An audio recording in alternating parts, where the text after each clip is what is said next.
Picture this.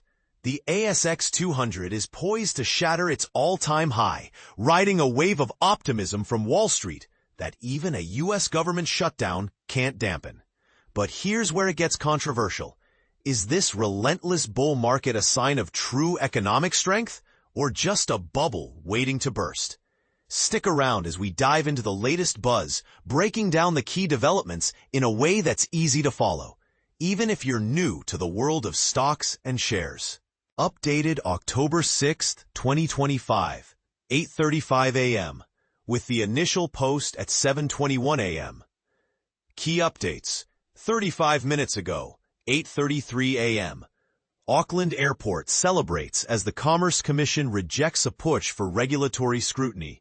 https://www.afr.com/markets/equity markets/ASX to rise after Wall Street posts another record.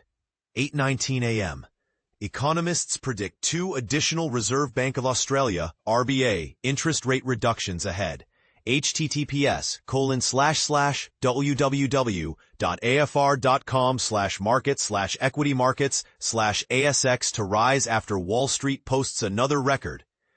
1 hour ago, www.afr.com/markets/equity markets/ASX to rise after Wall Street posts another record. Again, 1 hour ago, OPEC Plus opts for a slight boost in oil output for November. https://www.afr.com/markets/equity markets/ASX to rise after Wall Street posts another record. TSE. This momentum comes from a strong performance on Wall Street, where investors are staying upbeat thanks to expectations of falling interest rates, even amid the chaos of a U.S. government shutdown. For beginners, think of the ASX 200 as a snapshot of Australia's biggest businesses, from mining giants to banks, and its value reflects how well they're doing overall. Futures contracts indicate the index might kick off the week up 0.3%, or about 29 points, with some regions celebrating Labor Day. Last Friday, it closed just 32 points below its previous record of 9,019.1, achieved back in late August. Even though local stock prices are higher than they've been historically, it's tough to resist the upward trend right now, explained George Boubourus, managing director at K2 Asset Management's CIO office. The mood for global stocks remains positive, fueled by hopes of more Federal Reserve rate cuts and the steady growth in U.S. company profits. Wall Street has been setting new highs lately, and despite the U.S. government shutdown dragging into its third day on Friday, both the S&P 500 and Dow Jones indices closed at fresh peaks. The Dow climbed 0.5%, the S&P 500 stayed mostly flat, and the Nasdaq Composite dipped 0.3%. Historically, markets tend to ignore government shutdowns, but experts worry that if this one drags on, it could create more uncertainty for investors and the Federal Reserve's decision-makers. And this is the part most people miss. What if prolonged shutdowns start affecting economic data releases or policy directions in subtle ways? It's a reminder that while markets are resilient, they're not immune to political drama. Market snapshot. Australian dollar up 0.1% to US 66.04 cents. Bitcoin up 1.6% to US $122,412. On Wall Street, Dow plus 0.5%, SP plus 0.01%, Nasdaq negative 0.3%, VIX up 0.02 to 16.65. Gold up 0.8% to US $3,886.54 per ounce. Brent oil up 0.4% to US $64.39 per barrel.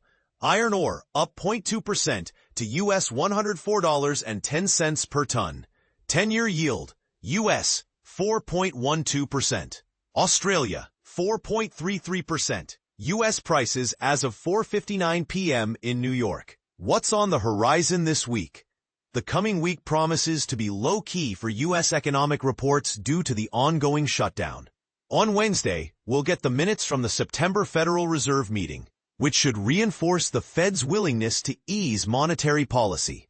Think lower interest rates to stimulate growth. Shifting focus to our region, the Reserve Bank of New Zealand, RBNZ, will be in the spotlight on Wednesday. They're anticipated to lower the official cash rate, OCR, by 0.25 percentage points to 2.75%, aiming to bolster a struggling economy that's seen contraction in 3 of the past 5 quarters.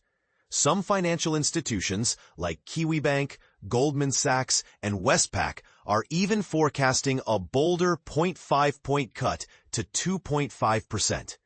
For context, the OCR is New Zealand's equivalent to Australia's cash rate, influencing borrowing costs and economic activity. Back in Australia, Reserve Bank of Australia, RBA Governor Michelle Bullock, will speak before the Senate Economics Committee on Friday, likely echoing the board's careful, data-driven approach to future cash rate decisions. This means they'll watch economic indicators closely before making moves, avoiding rash changes. Dive deeper here. https://www.fr.com and get/work high looms for ASX and US investors ride bull market rally 202510. Loading the latest stories. So what do you make of all this? Do you believe the ASX's rally is unstoppable? Or could external factors like the US shutdown trigger a pullback? And here's a controversial twist. Some argue that central banks' rate cuts are artificially propping up markets, potentially leading to inflation down the line. Agree or disagree? We'd love to hear your take in the comments below.